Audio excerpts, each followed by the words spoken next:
Welcome to the Sonic Boomers podcast. I'm Pete Torriello. And I'm Maureen Torriello. And on this edition of the Sonic Boomers, we're talking about designing for seniors. Now, you might think, why? Why do we need to design for seniors? And the answer we have found is that as you age, you're going to be changing. You might have some physical changes. You might just be deciding to downsize your home. And for those reasons, you may find yourself changing your surroundings, changing your decor. And we have some hints for you. Mm-hmm. It's true. You may find maybe it's a little harder to get up off that chair or off that sofa. And the other thing to think about, too, is that Maureen and I can tell you that at our age of 70, most of the people that come to our home outside of our kids are 65, 70 and up. And so they are going to probably have the same issues that we have. Right. So even if you are younger than our age bracket, yeah, and you might find yourself thinking about your guests and seeing, do you have guests that might be a consideration that you might want to think about. It's not just us old folks that have old visitors. You might have old visitors when you're young. If you are downsizing, maybe that big sectional couch that took up most of your living room isn't going to fit in your new, smaller surroundings. Are you saying to me that size matters? Yes, I am. So today, now you tell me. So today we want to talk to you about some things that you might want to consider. And it may or may not be obvious to you when you're going to be purchasing new furniture, redesigning your homes. So let's do it room by room. Okay. I think that would make the most sense. Now, the living room, family room is where you're going to be spending most of your time. At least that's where we do. Yeah. And so there's probably a lot of things in that room that you want to take a look at. Most important would be the sofa or couch, because that's the biggest piece of furniture in the room, most likely. And it's also where you're sitting, it's where your guests are sitting.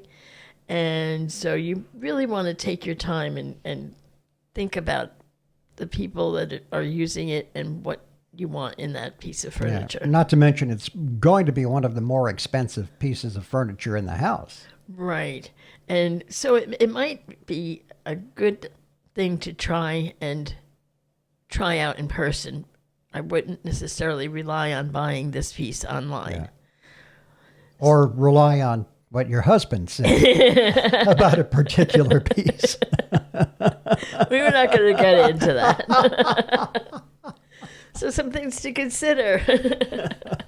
Moving right along. Right along. Seat height. It's harder for seniors to get up from a low seat.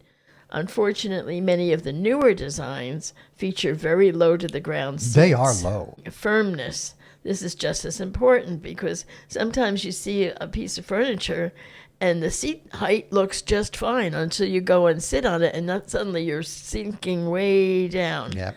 And it makes it hard to get up. And it puts you in a very awkward position because now you're sitting and it's like, how do I get up from here? Struggling to get up. And the back height on a sofa or a couch is important. It's mostly for comfort. We realized this, or at least I realized it. You realized it. I'm perfectly fine. I know you are. We recently purchased a new mid-century styled sofa. And our old sofa was a large sectional, one of those ones that wrap around with the high back and the recliners and the cup holders, all the things that the designers make fun of. And the new one looks great. I have no qualms with that. But it relegates us to sitting very upright, and it's not nearly as comfortable. And to me, I say, oops, our bad. Pete is perfectly fine with it. I'm not. I will make no apologies for the sofas that I purchased. I know. I will admit. Yeah. I will admit that the sectional was more comfy. Okay. But I thought it was an eyesore. All the designers turn thumbs down on them these days. I thought it took up a lot of real estate in the room. It did. But I will say that these new ones, they do have a low back on it. Yeah. And you find yourself wanting to throw yourself back into it more, and you can't. Can't. And they're very, very firm. They're almost like brick firm. But in that part I kind of like, except for when you're sitting for too long. But it does make it easy to get up and down from. Yeah. So you're not sinking way down into the cushions. Because I notice too, when we have guests, they will start out sitting on the couch and then sometimes migrate to one of the other chairs. And I'm assuming that they're finding that more comfy. Maybe. I don't know. So all of the things that we said about a sofa Yeah. really applies to the chairs too. And the only added thing I would say is on a chair, quite often you may or may not have armrests on it that you would have to consider. Now, are you an armrest person or a no armrest person? It really depends on the chair. Generally speaking, I would, because of my size, I would look for something without armrest, because quite often the armrests are very restrictive and they Cut into they your cut side. into my side. But if you have one that it doesn't cut in, then I like the armrest because it makes it a little easier to pull yourself up. So there's pros and cons, and it's really a personal decision as far as armrest or not. Like I said, the arms can be uncomfortable to a larger size person. You know what you need for the people that you are going to be serving, so make your decisions accordingly. Now, when it comes to the kitchen and the dining area, the furniture that we have right now, we brought it over from our old location. It does not match the house. And we bought it, it's got to be 20 years since we At bought least. At that, least. you know. Not only is it frightful from a design standpoint, at least to me, but it's as uncomfortable as hell. Those seats they're wooden seats. We've tried cushions on them, and the cushions kept sliding around, and you tie them to the spokes, and they stay for a little while, and then they untie and they go sliding off. They get dirty. You don't want to sit there for more than an hour. And, you know, when you have company coming to your home, maybe you're having a game night, you're going to be sitting around for a few hours playing a game, or you're serving a nice dinner and everybody is just sitting around talking. And, you know, those kind of nights can go on 2-3 hours sometimes. Quite often I'll say, you know what, this is getting uncomfortable. Do you mind if we move to the living room? Let's go to the uncomfortable couches in Well, the less uncomfortable couches in the living room. Now, when it comes to kitchen and dining trends, the trend now is to not even have a table in your kitchen. People like the islands with the bar stools. If this is the case for your space, a bar stool needs to be a comfortable height. You may not realize that they come in different heights. And some of them are like climbing Mount Everest trying to get on, and other ones are a little more comfortable height. It needs to fit your island space or your counter space at just the right level. Don't assume that everybody can just hop up and get their butts in the seat, because you will surely want sturdy construction on it, and you want it to be as comfortable as you can get. Now, if you have traditional table in your kitchen like we do, perhaps you might want a formal dining room look for a good seat height. It's also important to look for substantial pieces, not some flimsy legs on the chairs that you look at and you think, oh my God, if I wiggle too much, am I going to break this thing? Older people may have a harder time getting up and down, and the flimsy pieces might not be good. Also, if you need to sit at the table with dinner guests for hours, like you said, then you most certainly want maybe cushioned or padded seats, and you'll find more enjoyment of your space that way. What about the bedroom? What about the bedroom? What about that bedroom? Are you thinking about getting a new mattress? There's many options out there now, as you can tell. And all we can do is give you food for thought, because it's a very personal decision. Some people like them soft, some people like them hard. You know, it really is up to you. If you're reusing your bed frame that you always have had, then you're probably looking for a traditional mattress with a box spring. If you're buying a new bed, you might find that it's a platform style and you don't need a box spring for that.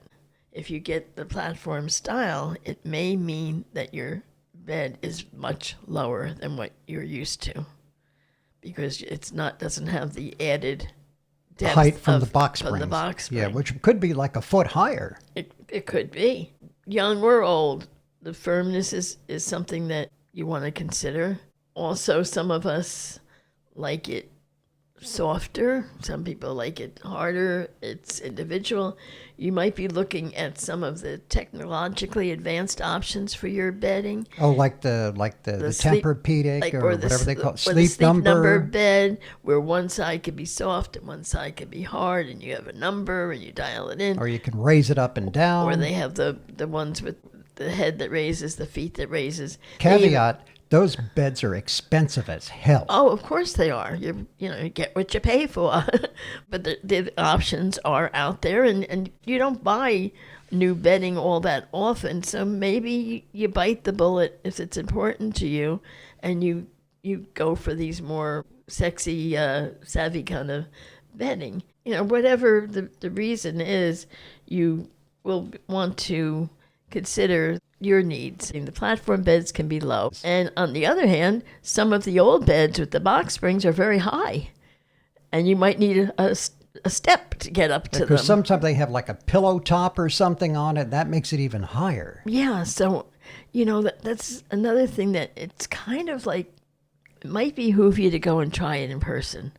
Now, we recently bought a mattress and we did not try in person, and we're very happy with what we got. I think we lucked out. It's not bad. Yeah, It's not bad. And we got it at a good price. Mm-hmm. And it was, delivered here. It was one of those box ones where it comes all compressed, and then That was crazy. wasn't it? It you have to see this. It's like really squished, and it doesn't look like much of anything. And then you cut the plastic cover on it. It's and like a tie or something, and it just unrolls. It unrolls, and it just gets bigger and bigger. And you have to leave it for like maybe 24 hours. I maybe think they said. or at least 12 or something. And Yeah. I think didn't we sleep on the couch the first night that we had it we to give it slept a on the chance to couch. stretch We out. slept on the couch while we were waiting for it too. Yeah. So when we finally got into the bed, I think any mattress would have been great at that Again, point. caveat: sometimes getting rid of your old mattress It can be hard. can be really hard because they'll tell you, "Oh, we'll come and take your mattress." They're very fussy about it, and for something that's going to the junkyard, Right. they're very fussy about it. Well, they're concerned with germs and all that kind of Yeah. stuff. I get that, but I just wish that they would be honest about it right from the start. Tell you and from the say start. that unless your mattress is in pristine condition, we will not take it, or we will just take it out to the curb. Yeah. And So, for future reference, if you get a new mattress, make sure that you get a mattress cover. It's a good investment. And in fact, on some of the mattresses, if you don't have a waterproof mattress cover on it, they will not honor the warranty. ours came with one, so Yeah. we're good with that. Now, bathrooms. Okay. Now, you might not think about decorating a bathroom because it's generally the fixtures are there. You might change out a vanity or something like that. You might change the tile on the wall, but You're you don't basically really think, going in there to do what my dad used to call the 3 yeses. yeah, shower, Shave, shave, shower, and you know what. something else. So if you're buying a brand new home, Yeah. you should be looking at things that would be expensive to put in after the fact. But if you're buying something brand new, you might be in a position to be able to specify certain things about your bathroom that will make it much easier to live with. So that at some point you might decide you want to make changes. Here's some suggestions. ADA toilets. Now, what we're talking about, once again, is the height of this toilet. Nothing's more frightening than sitting to do your business and finding you can't get up. So embarrassing is that. Some people like the no-threshold showers on a level floor with no steps to navigate. Then you don't have to worry about skidding or falls, or later on, if you are wheelchair-bound, you can get into the shower in your chair or into a shower seat without having that little lip to have to climb over. You may also like step-in tubs. Then you could sit and bathe in comfort, where you've seen them on TV, where there's almost like a little door on the side that swings open. You can get in, sit down, close the door, and then fill up your tub. But I would imagine that could be hard on resale. You have to weigh out the options. Now, if you're going to be in your home for a while, you might as well make it comfortable for you. And as far as the resale goes, we don't have one here in our house. We have an old-fashioned tub that you have to step over and get in. Maureen and I are not concerned with resale because when we leave this house, we're dead. And so it becomes the estate's problem. So you know what? Let them worry about it. Let them worry about the resale. I don't know. I'd like to kind of err on the side of caution. And our daughter is watching this now and saying, and that's my dad. Yeah. You want to get the most enjoyment out of your home, whether you're young or old, whether you're a senior or not. Like we said, as a senior, your needs may have changed, and that's all we're saying.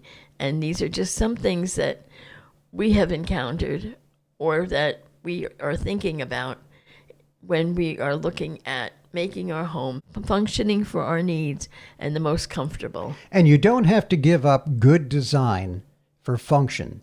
No. There is a happy spot where the two can meet. You can have a house that looks really good and yet meet the needs of you and your guests. So you just have to keep your eyes open, and if you're going with an informed mindset, hopefully from all the things we've just shared with you, then you should be good to go. Yeah. Another thing that I just thought of. What? In your bathroom, grab bars. Grab bars, yes. Especially if you do have a tub where you have to step over a lip to get in and out. And remember too, if you have tile floors like we do in our bathroom, some of these tiles, believe me, I've almost taken a header a few times, even in the kitchen, because we have similar tile in the kitchen, and you're making ice cubes or something and you spill a little bit of the water on the floor and you forget it and you hit that water, especially if you're barefooted. Oh, God help you. Yeah, you're going down. It's like walking on ice. So don't forget your grab bars. So we hope you found these things helpful, and if you did, please do us a favor and like and subscribe our page. Yep, when you like and subscribe, it helps us to get much better distribution on YouTube. And we're going to have another show coming up soon talking about some of the things in your home, design-wise. Are they maybe a little tacky? So be watching and listening. I'm Pete Torriello. And I'm Maureen Torriello. Thank you for checking out this edition of the Sonic Boomers.